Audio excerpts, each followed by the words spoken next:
All right, for the next example 3, you can see here I've already written a bunch of stuff, and if you watched the previous video, you know why. I'm not actually going to rewrite that. That would take forever, and it'd be a complete waste of time. But there is some important things to note. We have been writing transformations as saying we have f of x, we have some sort of basic function, and then we transform it. And we say, well, 2x plus a half, and then we add a 3 out here and a minus 1. And so we say, okay, there's some stuff affecting the x's on the inside, and then there are some stuffs on the outside that affect the y's. But f is nothing that we know. We don't know what that is. It could be any drawing. It could be, in fact, all of our drawings were like these weird kind of drawings, like I think kind of like this more, like usually just 4 points. And so there are some really basic functions that we do in Math 12 that aren't these weird shapes. They're things like this. Or they're things like this, like an exponential, or like a logarithm. So even ones from grade 12 that you might have remembered, like a quadratic, or a square root, they might have been from grade 11. So there's all of these different functions that we don't have to write f anymore. We could actually write down what the function is. So like the square root function, we could write that. Instead of writing f, we could write the square root symbol. Or instead of an x squared equation, we could do an x squared as opposed to just doing f. So that's what this is saying here, that there's a base function that's not f. It's not f anymore. It's something else. And so it's usually pretty obvious because you're looking for the inside. So here is the inside where your x's are. So what would the base function be? Well, it's just outside of that. So you see your x's. And of course, a 2 was factored out, so all of this is your inside. Well, what's just beside that? Sine. So your base function is sine of x. Your y equals sine of x. And then you write down all the things that are happening.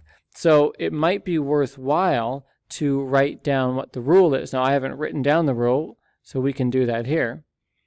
But for this, it says x times by 2, so we'll divide. It says plus, so we'll minus.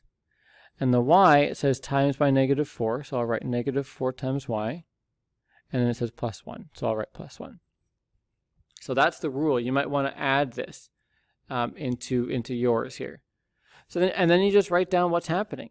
So here's the horizontal. I'm dividing by 2. I'm making it smaller. So it's a horizontal compression. By a factor of 2, we just say the number. So by a factor of whatever number's there. And then we're shifting 3 to the left because it's negative. And then we've got the y's. Y is timesing by 4, making it bigger. So we say it's a vertical expansion by a factor of whatever the number is, 4. And then we've got a vertical shift. We can shift it up by 1. And of course, then we have our negative, which is our vertical flip. So this is really important for you to do. So in the worksheet, there's more examples of this where you can spot the base function. And then you can go from there and you can write down, and I never wrote the rule, it might be helpful, but then you write down all the different things that are happening. So take a look at this one. What's the inside? So this right here, I'll highlight it, is your inside. So what's just outside of that? Oh, log. So that's why our base function is y equals log of x. Now you don't know what log of x is. We haven't graphed that before. But there is a graph for that, and we will get to it. But that's not what it's even asking us right now. It says, what's the base function? Well, log of x. And then what are all the transformations? So we can write the rule down. So the rule for the x, it says times by negative a half. So I will divide by negative a half. And it says minus 2, so I will add 2. And then the y says times by a half, so I'll times by a half. And then I'll have to add 5. And this will require a little bit of work. So when you divide by a half, that's the same thing as timesing by 2. So it's actually a 2x, but negative. And there's a plus 2 still here. And then y times 1 is y, and there's a 2 on the denominator, and there's a plus 5. So here, top times top, bottom times bottom. There is no bottom, it's a 1 here, but same thing. So this is it right here. These are our rules, and you can see that it's happened right here. So horizontal, we've expanded. We're timesing it by 2. So I would have actually written this as vertical expansion by 2. But another way to write it is to say by a factor of, and then write down the number that's in front. So the factor of a half. That's why I wrote that. And then 2 to the right, you can see that I've gone 5 up, and I've compressed it. So it's a horizontal compression. Now I would have written horizontal compression by whatever it says here, 2. Or you could write by a factor of a half because I'm using the number. So whenever you use the word a factor of, that means you can use the number that's written right here. Now I like to just look at my rule and it says, oh, divide by 2, so I compressed by 2. So that's kind of how I've been writing it lately. And then you can see here I've got the negative for the horizontal flip. Okay, let's look at the next one. So you can see the inside's right here. And then what's just outside of that? Ooh, a square root. So that's why there's a y equals square root of x is the base function. So then we can write a rule now. So we know what the inside is. So the inside says minus 3, so I'll add 3. And the outside says times by negative 2/3, so I'll times it by negative 2/3, and then minus 4, so I'll minus 4. So this is a weird number.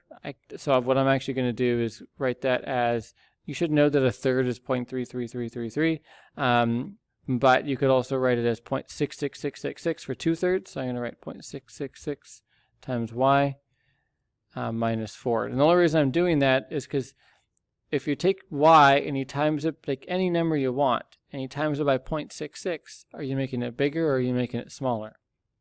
So because it's less than 1, you're going to make it smaller.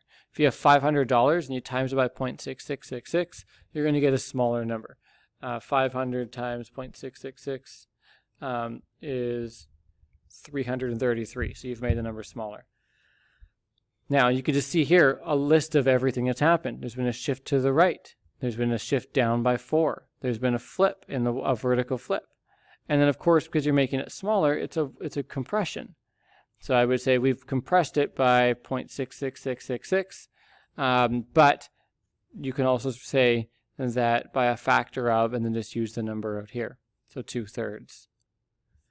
So that's what all of these are like. So I'm not going to go into them too much. I'm going to write down just the rule and the basic function. So the basic function here, you can see the inside is right there. That's with the x. You can see that I had to take out the negative there. That's the inside. What's happening just outside of that? It's being squared. So that's where that is your base function, x squared. Something squared. And we've done a bunch of transformations to the x and some things to the y. So my rule for this, for my x, I see that I'm making it negative and I'm minusing 4, so I'll add 4. For the y's, it says times by negative a half, so I'll do that, and I'll minus 3. So I have negative x plus 4, and y times that is going to be y times 1 is negative y, and there's a 2 on the denominator, and a minus 3. So that is my rule. So I would say there's a horizontal shift right, as well as a horizontal flip. I've got a compression by 2, or you could write compression by a factor of the number, which is a half. I've got a vertical flip, and I've got a shift down. So all of that stuff is written right here. What's the hardest part of this? Probably finding out what the base function is, and then the fact that I've written 2 ways of writing this, a factor of a half or compressed by 2. So is it compression by a factor of a half, or are you saying compression by 2? Well, I'm saying both would be good. I'd probably say compression by 2. Just because I've seen that there, and that's the language I've been using since the very beginning. But it's also possible to say a factor of a half. Okay, continuing on here. You see the inside thing right here. So this is your inside. It's attached to the x. And what is the base function? Well, just outside of that is a 2. So 2 to the x. And that is really challenging to see. So what is the rule for this? This is a really tricky one in terms of seeing the base function. The rule is easy.